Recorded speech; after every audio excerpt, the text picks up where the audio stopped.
میں نے سب کی سنی اور پانی آنکھ میں بھر کر لایا جا سکتا ہے، اب بھی جلتا شہر بچایا جا سکتا ہے۔ ایک محبت اور وہ بھی ناکام محبت، لیکن اس سے کام چلایا جا سکتا ہے۔ اور ماہتاب یہ رات کی پیشانی کا گھاؤ، ایسا زخم تو دل پر کھایا جا سکتا ہے۔ پانی آنکھ میں بھر کر لایا جا سکتا ہے۔ ایک اور بہت ریلیونٹ شعر تھا کہ اب بھی امیدیں پانی دل پر وہ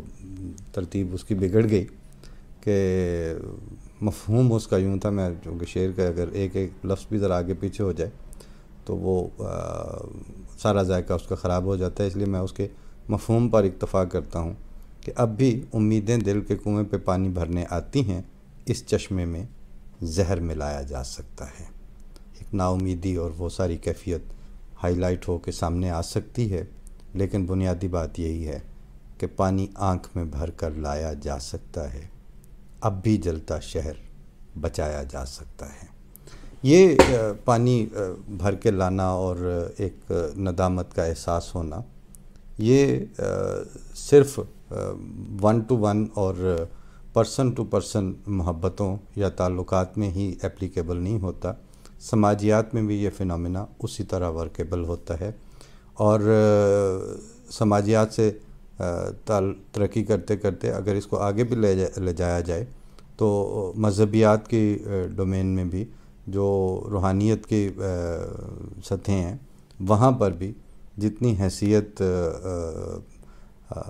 اشک ندامت کو حاصل ہے، اس مرتبے پہ باقی مجاہدے کم ہی پہنچتے دیکھے گئے ہیں۔ اور حضرت یونس والی قوم کا تو پورا، یعنی اللہ تعالیٰ نے ایک نبی کے ساتھ کیا ہوا جو وعید بتائی ہوئی تھی، اس کو بھی ٹال دیا، اس لیے کہ وہ ایک اشک ندامت کی حالت سے گزر گئے اور انہیں احساس ہو گیا۔ اس وقت وہاں پر آدھا سچ، پونا سچ اور جھوٹ، ملگجا سچ، اس سارے کچھ کی آمیزش چل رہی ہے پاکستان میں، اور لوگوں کو امید کے ساتھ دیکھنا اور اس جو بھی صورتحال ڈیولپ ہو رہی ہو اس سے کوئی نہ کوئی اپنا خواب وابستہ کر کے بیٹھ جانا، یہ اس وقت کی مجبوری ہے، کیونکہ وہ سنا ہوا ہے سب نے کہ ڈوبتے کو تنکے کا سہارا، کیونکہ جب ناؤ ڈوبتی نظر آ رہی ہو تو اس وقت ہر ڈیولپمنٹ پہ وہ آنکھ لگائے بیٹھے ہوتے ہیں اور ہر سچویشن سے ایک امید وابستہ کر لیتے ہیں۔ لیکن چونکہ تحقیقی سچ، تدریسی سچ اور سماجی سچ، سیاسی سچ، مذہبی سچ، اس طرح کی جتنی سچائی کی قسمیں تھیں، ایون جو جمالیاتی سچ، فنون لطیفہ کا سچ، ہر طرح کی سچائی سے یہ قوم، یہ معاشرہ، یہ ملک بتدریج محروم ہوا ہے۔ اور جس وقت انہوں نے اس کی بنیادیں رکھی تھیں بدنیتیوں کی، اس وقت ان کو احساس نہیں تھا، اس وقت صرف اتنا نظر آ رہا تھا، سامنے کی صورتحال نظر آ رہی تھی۔ اگر بھٹو صاحب کو یہ نقشہ، یعنی آج والا نقشہ نظر آ رہا ہوتا کہ جہاں سے میں گھٹنے ٹیکنے لگا ہوں اور جس طرح میں ایک سیاسی، سماجی، معاشرتی اور انتظامی جھوٹ کو رستہ دینے لگا ہوں، اس کے نتیجے میں بات کہاں تک جائے گی؟ حسن ظن ہے، ہو سکتا ہے کہ وہ بھی اتنی بڑی حماقت نہ کرتے، لیکن مفاد پرستی کے سر میں سینگ تو نہیں ہوتے۔ بھٹو کے بعد ضیاء نے ایسی اسلامائزیشن انٹروڈیوس کروائی کہ رے رب دا نا، لیکن ضیاء الحق کے علم میں تھا کہ اس کے میس شراب سے پاک نہیں ہیں، اس کا میکانزم چینج ہو جاتا ہے.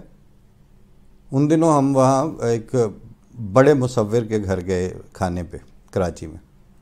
بہت بڑے مصور کے گھر، جس کی تصویریں اور پینٹنگز جو ہیں وہ لاکھوں ڈالرز میں بکتی ہیں، اور ان کا ایک نام تھا. اب ظاہر ہے نام لینا، کراچی میں کتنے مصور ہوں گے، مطلب بڑے قداور نام تو 3-4 ہی ہوں گے نا، مطلب گل جی ہو گئے، اب صادقین تھے اس سے پہلے، اور اقبال مہدی ہیں، اور اس طرح اب آگے ان کے شاگرد ہیں یا رسام ہیں، یا اس طرح کر کے. لیکن اس کو ذرا وہ کیونکہ بالکل ان کا کوئی لینا دینا نہیں تھا کہ نہ وہ اسلام کے نفاذ کے تھے، وہ ایک آرٹسٹ آدمی تھے، ان کا اسی میں اوڑھنا بچھونا تھا، وہی ان کا جینا مرنا تھا. تو بلا مبالغہ بڑی جو وارڈروب جتنی بڑی الماری، وہ دنیا کے ہر شراب کا برانڈ سے بھری ہوئی تھی، اور آفیشیلی ملتی تھی. ان کو پتہ تھا کہ یہ جی کہ وہ جی فیس آف پاکستان ہے، ایسے لوگوں کو ایکسیپشنز دیے جاتے ہیں. پھر اسی طرح وہ تو خیر ایک ایسا لیول ہوگا نا کہ جس میں صدر پاکستان نے ان کے ہاں بھی آنا ہوگا، یا پھر ان کو بلانا ہوگا، اور ایک اس لیول پہ تھی. عام ضلعی افسران اور ڈویژن کے یا صوبے کے یا جو نارمل بیوروکریسی ہوتی ہے اباو 17 اور انڈر گریڈ 20، اس میں ہم نے چشمدید ہیں ہر سطح پہ، ہر چیز. وہ ایک اچھا سا لفظ، وہ تم کوئی اچھا سا رکھ لو اپنے ویرانے کا نام، تو وہ افسران آپس میں یہی ڈسکس کرتے ہیں، سب وہاں پہ ڈرنک شرنک کا انتظام ہے. اب وہ ڈرنک شرنک کر کے تو وہ شراب پاک تو کوئی نہیں ہو جانی ہوتی. لیکن آپ دیکھیں آپ کے ملک کے قانون میں اگر کسی کی وہ لے کے جاتے ہوئے پکڑا جاتا ہے تو اس کو وہ جوتے پڑتے ہیں کہ بس چھڑ دو گلا. قانون سازیاں کی ہیں آپ نے کس طرح اپنے آپ کو اسلامائز کرنے کے لیے، اسلامائزیشن کا ڈھول پیٹنے کے لیے، اور اپنے تشخص کو اسلام پسند بنا کے دکھانے کے لیے.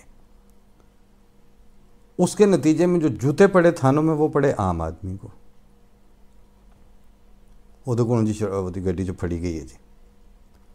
وہ جو آپ کے اسی عام آدمی کے سامنے، بلکہ وہی اگر کسی افسران کی کوٹھی پہ پہنچانے جا رہا ہو تو اس کو کسی نے پوچھنا نہیں ہے.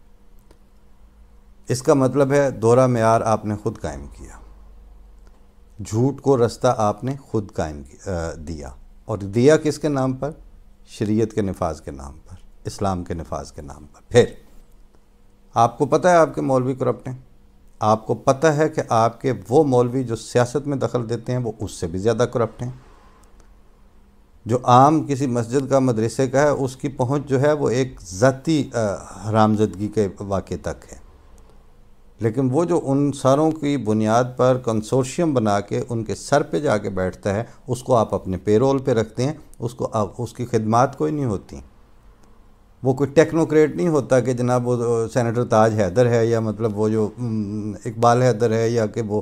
اس طرح کر کے سید ظفر علی شاہ ہے، یا اس طرح کے لوگ ہیں جن کی بڑی خدمات ہیں اور جن کی انٹیگریٹی کسی حد تک مطلب دنیا نے دیکھی پھالی ہے، اور پاکستان کی ریاست کو اور پاکستان کے حکومتی انتظام و انصرام کو اور سینٹ آف پاکستان اور نیشنل اسمبلی آف پاکستان جو ہے وہ ان جیسے لوگوں کے وہاں پریزنس کے بغیر ادھوری رہ جائے گی. نہیں، بالکل نہیں.